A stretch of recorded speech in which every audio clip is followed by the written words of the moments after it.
The Yankees are showing trade interest in quite a few guys. We're going to go over who the heck they are, what it would take to potentially get them. But do me a favor, if you love the Yankees and you're not subscribed, be sure to subscribe. We're like 340 subscribers away from 20,000 subscribers. That would be a gigantic milestone for the channel. So if you could help us get there, that would be an absolute blessing. Thank you guys for watching as of late. Covering all this Juan Soto stuff has been hellacious. It's been hectic, but you guys make it easier. So thank you guys so much for the support. It truly means a lot. So who are the Yankees in on? We all know that they have to replace Juan Soto. And how do you do that? Well, you have to get creative.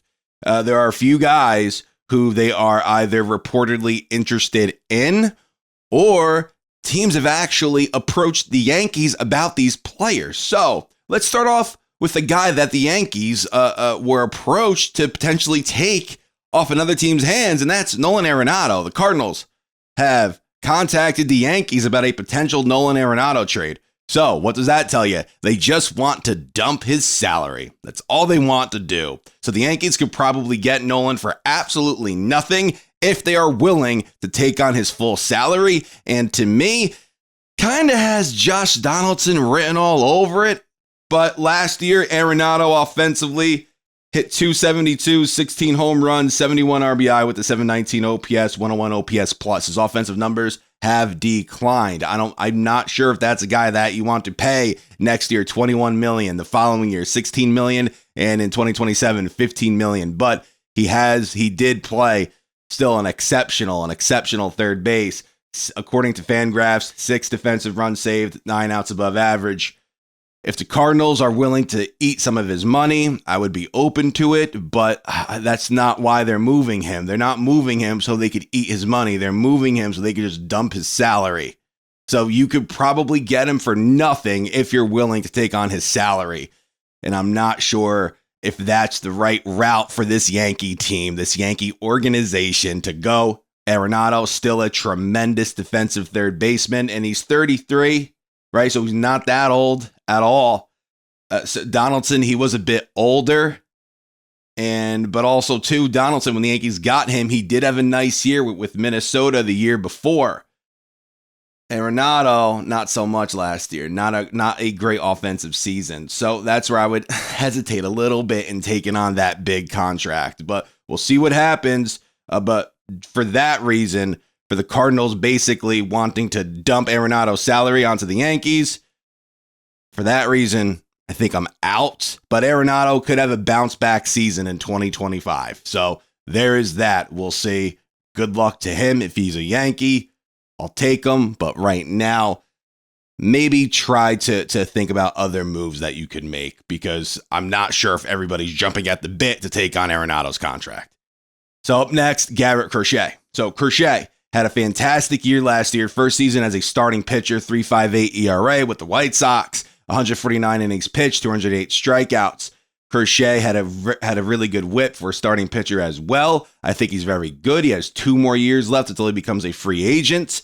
It's going to cost you a lot, and I don't think the Yankees have what it would take to go and get Crochet. I really don't. I think other teams like the Mets could offer a better package to the White Sox without them really feeling it much. With the Yankees, if you have to offer Dominguez for Crochet, you're feeling it, because now you have a hole out there in the outfield, because Dominguez is supposed to start for you in 2025. Brian Cashman said it in an interview with Dominguez that there's a clear lane for him to be the New York Yankees center fielder. I loved hearing that.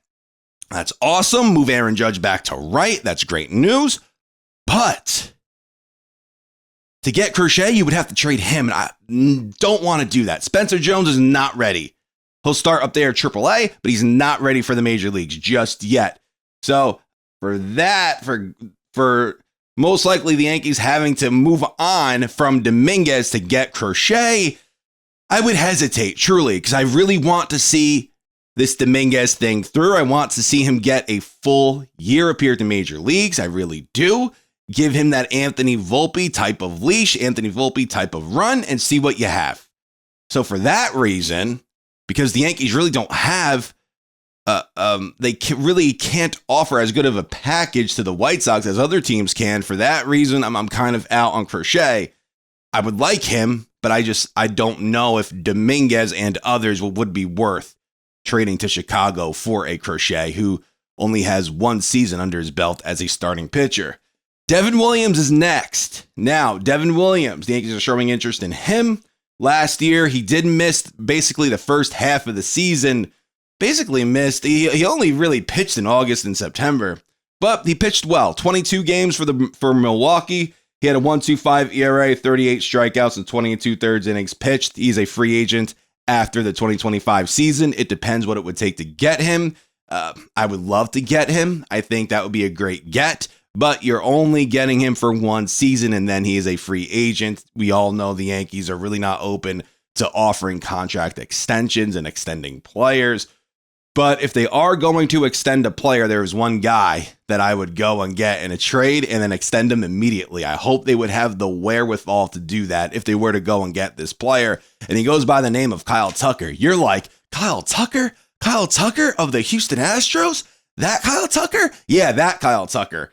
According to GM Dana Brown, he would listen to offers for Kyle Tucker and or Framber Valdez. So, we lost Juan Soto. It's going to be impossible to replace him, but Kyle Tucker, a fantastic left-handed bat. That comes pretty damn close. Now, he doesn't walk like Soto, but he sure has a power bat like him. Maybe even more so. Last year, Tucker did miss some time because he fouled the ball off his foot, but then as soon as he came back from that injury, he tore the cover off the baseball.